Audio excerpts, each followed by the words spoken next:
Hey guys, it's Brother MacArthur here. Hey, just want to give a little screencast for the week, and I really want to thank each of you. I hope by now that you're in a really good routine. There's nothing new and fancy coming in each class. You have the routine down, you know what's due, and so you really should have the ability to really study and teach each other.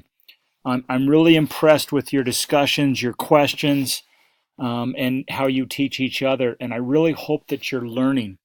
Um, we start to get to a point in the semester where it's easy now because you're in such a routine to become lackadaisical. You'll start forgetting to add a question to your post. You'll start messing up on the word counts in the things that you in the reflection and synthesis. You'll just start sometimes a temptation to just check it off your list and quickly post it on that. I get that sometimes life happens, but I just really want to encourage you to stay strong, finish strong in this. We're kind of coming around the third quarter here as the 100 or the 400-meter race, and so stay strong. This week you get a study about the gifts of the Spirit, Article of Faith number 7.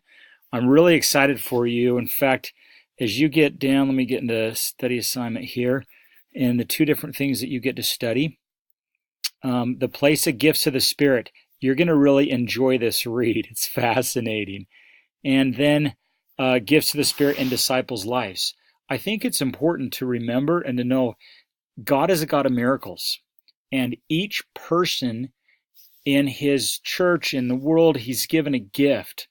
And part of our quest is to find out that gift.